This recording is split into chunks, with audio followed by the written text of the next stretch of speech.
Ketua Badan Pemeriksa Keuangan Hari Azhar Aziz meminta pemerintah Provinsi DKI Jakarta untuk membayar ganti kerugian keuangan negara sebesar 191 miliar rupiah terkait pembelian lahan rumah sakit Sumber Waras. Sementara itu pemirsa, Sekretaris Daerah DKI Jakarta Saifullah menolak pengembalian uang kerugian negara karena seharusnya pengembalian justru harus dilakukan oleh Yayasan Rumah Sakit Sumber Waras. Polemik antara BPK dan Pemprov DKI Jakarta terkait kisruh pembelian lahan Sumber Waras hingga kini belum juga usai. Setelah KPK menyatakan tidak ada kerugian negara atas pembelian lahan Sumber Waras oleh Pemprov DKI Jakarta, kini BPK justru menagih pengembalian uang dari pemerintah DKI Jakarta.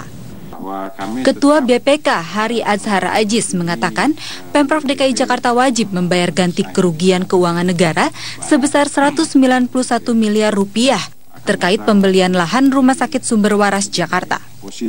Hari menegaskan, jika Gubernur DKI Jakarta Basuki Cahayapurnama tidak mau membayar kerugian negara tersebut, maka akan menjadi beban bagi pemerintahan DKI selanjutnya.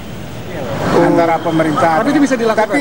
Tapi surat kita tidak ke Sumber Waras, surat kita kepada Pemprov DKI. Terserah Pemprov DKI selanjutnya mengkaji lagi. Terserah Pemprov DKI, tinggal bagaimana anunya. Makanya Pemprov DKI ini kan kita tidak memandang Ahok, kita memandang Pemprov secara keseluruhan. Nah, Pemprov ini bisa saja tidak menindaklanjuti, maka pada tahun berikutnya dia tetap ada. Tahun berikutnya dia tetap akan ada lagi. Dan itu.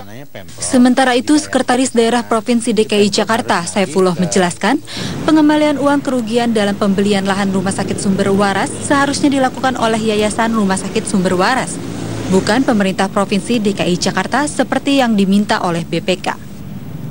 Menurutnya, Yayasan Kesehatan Sumber Waras merupakan penerima dana, sementara Pemprov DKI Jakarta selaku pihak penerima dana.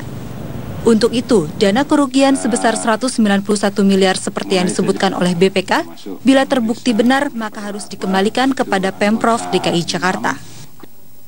Bukan Pemprovnya yang mengembalikan, karena uang itu sudah dikirim ke Sumber Waras. Sumber Waras yang harus mengembalikan. Nanti setelah dikembalikan uangnya di store ke Kasda, ke kas daerah. Berarti dialokasikan untuk apa itu, Pak? Itu kan nanti akan menjadi akumulasi dari kas daerah di BPKAD. Itu jadi netral lagi, nanti dianggarkan sesuai mekanisme. Hingga kini Pemprov DKI masih menunggu proses hukum untuk menindaklanjuti keputusan dari BPK tersebut. Dari Jakarta, Taris Herziman, Adwin Agung, Metro TV. Ya, pemirsa, sementara itu Gubernur DKI Jakarta masih belum puas atas keputusan KPK yang menyatakan tidak ada niat buruk dari Pemprov atas kerugian pembelian lahan Sumber Waras. Ahok masih menunggu tindak lanjut dari laporannya terhadap Mahkamah Etik Badan Pemeriksa Keuangan terkait dugaan kesalahan perhitungan kerugian negara atas APBD DKI yang dikeluarkan untuk membeli lahan Sumber Waras. Kita laporkan ke Mahkamah Etik. Jadi dalam undang-undang BPK ini putusannya memang final. Tapi kalau putusannya tidak masuk akal, kamu harus lapor ke Mahkamah Kode Etiknya. Dan Mahkamah Kode Etik panggil kita untuk sidang, karena isinya kan ada pakar-pakar hukum. Tapi sampai hari ini dia kagak manggil, cuma ngirim surat kita. Terus pernah nggak FDINA disidang gara-gara kasus DKI? Nggak pernah.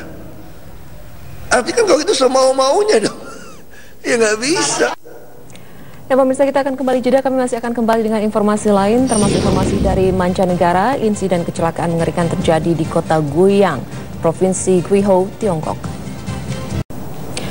Kasus korupsi Raperda Reklamasi Teluk Jakarta memasuki babak baru. Kemarin, Presiden Direktur PT APL Arisman Wijaya dan personal asistennya Trinanda Prihantoro menjalani sidang perdana di Pengadilan Tipikor Jakarta. Dalam dakwaan yang dibacakan oleh Jaksa Penuntut Umum KPK, terdakwa Arisman Wijaya dan Trinanda Prihantoro didakwa secara bersama-sama telah memberikan uang senilai 2 miliar rupiah kepada anggota Balegda DPRD DKI Jakarta Muhammad Sanusi. Uang tersebut diberikan dalam beberapa tahap dengan maksud agar M. Sanusi membantu mempercepat pembahasan 2 raperda reklamasi, yakni raperda tentang rencana zonasi wilayah pesisir dan Pulau Jakarta, serta raperda tata ruang kawasan strategis pantai utara Jakarta. Terdakwa juga didakwa telah meminta M. Sanusi selaku anggota Balegda untuk tidak mencantumkan nilai kontribusi sebesar 15% ke Pemprov DKI Jakarta yang dinilai memberatkan pengembang. Dalam dakwaan disebut juga pertemuan sejumlah petinggi DPRD di kediaman pengusaha Sugianto Kusuma alias Aguan. Kuasa hukum Arisman Wijaya akan mengajukan pembelaan pada sidang berikutnya untuk membuktikan kebenaran terkait raperda reklamasi Pantai Utara Jakarta. Nanti segala keberatan kami itu kami ajukan di dalam nota pembelaan. Nota pembelaan. Kan ini kan kalau azab kan cepat, sederhana dan biaya ringan sehingga terdakwa memerlukan bagaimana perkaranya bisa diperiksa, disidangkan dan diputus dengan cepat.